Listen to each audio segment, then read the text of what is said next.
ఇరాన్పై యుద్ధం ముగిసిపోయిందని అమెరికా అధ్యక్షుడు Donald Trump ప్రకటించారు. శాంతి ఒప్పందం కుదిరినట్లేనని ఈ వారాంతంలోనే సంతకాలు జరిగే అవకాశం ఉందని వెల్లడించారు. అయితే ట్రంప్ ప్రకటనను ఇరాన్ వెంటనే ఖండించింది. ఒప్పందం ఖరారు కాలేదని, తుది నిర్ణయం ఇంకా తీసుకోలేదని స్పష్టం చేసింది.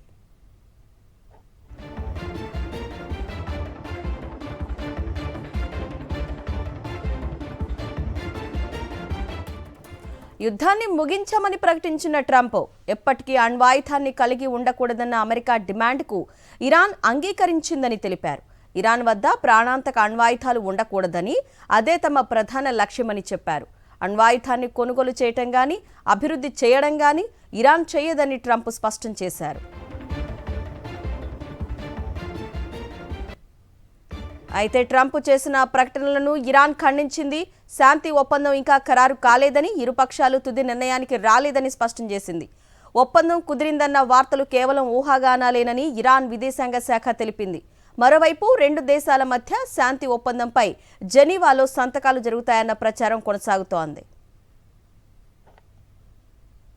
హార్ముజ్లో భారత నౌకలపై దాడులను ఖండించారు అమెరికా అధ్యక్షుడు ట్రంప్. భారత నౌకలపై ఇరాన్ డ్రోన్లతో దాడి చేసిందని అన్నారు. ఇరాన్ దాడులను తాము అడ్డుకున్నామని చెప్పారు. భారత నౌకలపై దాడులను సహించే ప్రసక్తే లేదన్న ట్రంప్ ఇరాన్ తన వైఖరిని మార్చుకోవాలని హెచ్చరించారు.